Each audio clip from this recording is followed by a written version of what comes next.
السلام علیکم ورحمۃ اللہ وبرکاتہ۔ میرے پیارے دوستوں اور عزیزوں، اگر کسی کی فجر کی نماز قضا ہو گئی تو پھر جب وہ اس قضا کو پڑھے گا تو اس کے ساتھ سنتیں بھی پڑھی جائیں گی یا سنتیں نہیں پڑھی جائیں گی؟ میرے محترم دوستوں اور عزیزوں، پہلی بات تو میں آپ حضرات سے یہ عرض کر دوں کہ کسی بھی نماز کو قضا نہ کریں بلکہ اسے ادا ہی پڑھنے کی کوشش کریں۔ اللہ رب العزت نے نمازوں کو ان کے اوقات پر پڑھنے کی تاکید فرمائی ہے کہ نماز کا جب وقت آ جائے تو اس نماز کو ادا کیا کرو، قضا نہ کیا کرو۔ بہرحال اگر کبھی اتفاق سے ایسا ہو جائے کہ فجر کی نماز کے اندر آنکھ نہ کھلے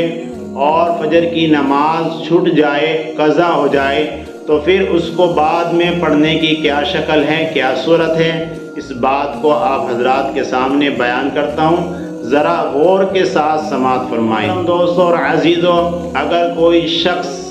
مسجد میں اس وقت پہنچا، اس وقت آیا کہ نماز ہو چکی تھی، تو سب سے پہلے اس شخص کو یہ دیکھنا چاہیے کہ وقت میں کتنی گنجائش ہے، کتنا وقت باقی رہ گیا ہے۔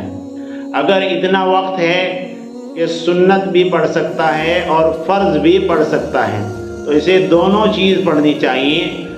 پہلے سنت پڑھے بعد میں فرض پڑھے۔ لیکن اگر وقت میں اتنی گنجائش نہیں ہے، صرف 2-3 منٹ باقی ہیں، تو اب اسے سنت کو چھوڑ دینا چاہیے اور صرف فرض ہی ادا کرنے چاہیے۔ دوسری شکل یہ ہے کہ یہ شخص اس وقت پہنچا ہے کہ جب سورج نکل چکا تھا، نماز قضا ہو چکی تھی، تو اب اگر آج فجر کی نماز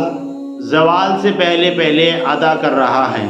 تو اسے پہلے سنتیں پڑھنی ہیں اور پھر بعد میں فرض کی قضا کرنی ہے۔ لیکن اگر یہ فجر کی نماز کی قضا